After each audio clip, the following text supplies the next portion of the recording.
Hello and welcome to another WBS Coding School web development project that we're going to be sharing with you today.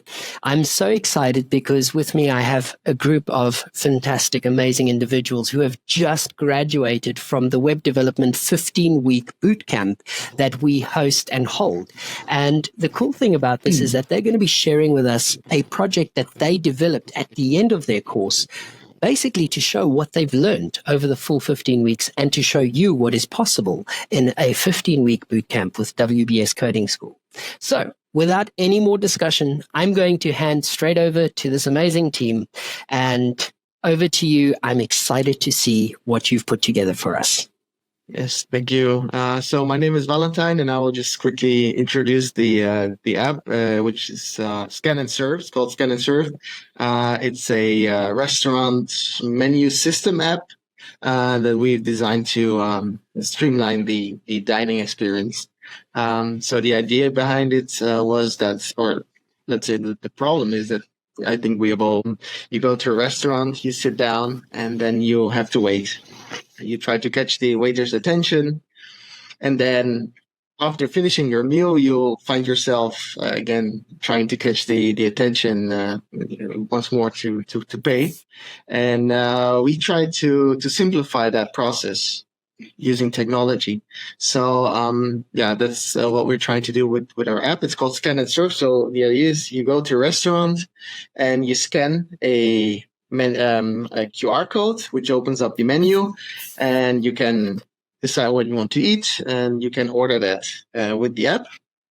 And then that order goes to the restaurant's admin, and the admin of the restaurant can then process the order, accept it, and also use the admin dashboard that we've created to manage tables, and upload their menu, edit their menu. And that's basically the whole idea behind it. So hi, I'm Ciaran. This is the landing page for the admin side where you can create an account.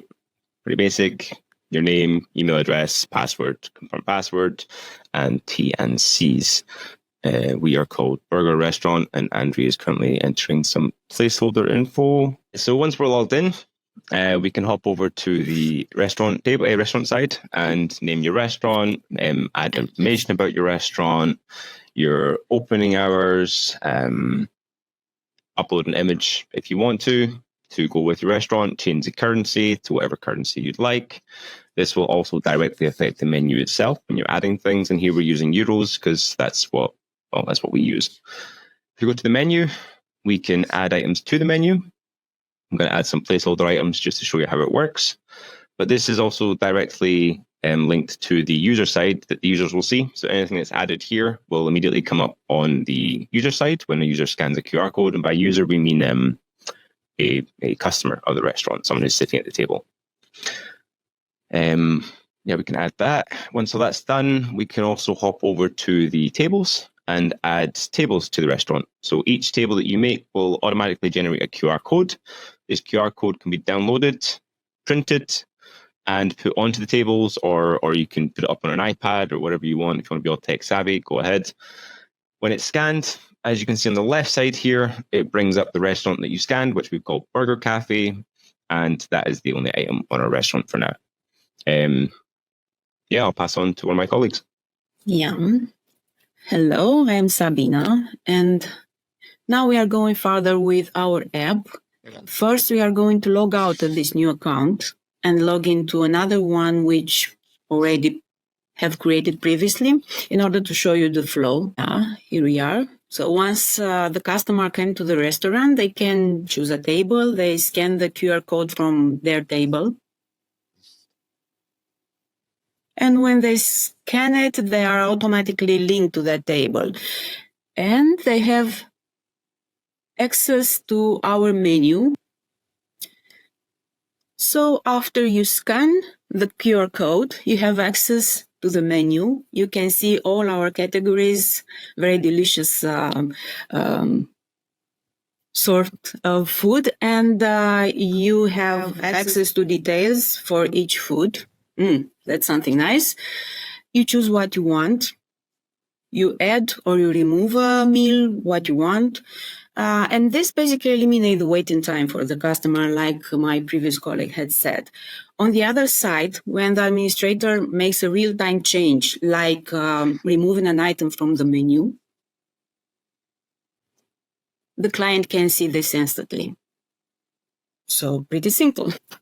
Now, my colleague Andrii will guide you through the rest of the process. Hello, my name is Andrii, and I will show you the process of ordering in our restaurant. So after the user customer choose the meal, they can push the button, see your order summary, and our customers will redirect to the page with the details where they can check if everything is okay. Here we can see the new orders. I think we need to accept it.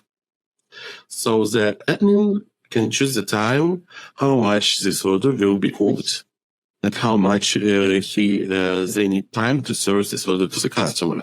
So let's took 15 minutes. As you see, in real time, user receive the confirmation that his order was fulfilled. And so there is a timer, how much left to reorder. That's amazing. I really, really am impressed. This is such an intricate app that you've developed and programmed. And again, this is the benefit of working in such a big team, is that you can achieve so many different aspects of a project, right? This has been a lot of work, and I know that this is, based on 15 weeks of learning to code, and then in the process, spending the last 3 weeks of that developing this project. So I want to say congratulations and well done, because this is really, really fantastic. And yeah, friends, those of you who are interested in learning how to develop and how to become a developer, this is what's possible after 15 weeks. And thank you very much for your time. Thank you for being here today. And we wish you all the best for the future to each and every one of you. This has really been such an amazing journey with all of you. Thank you.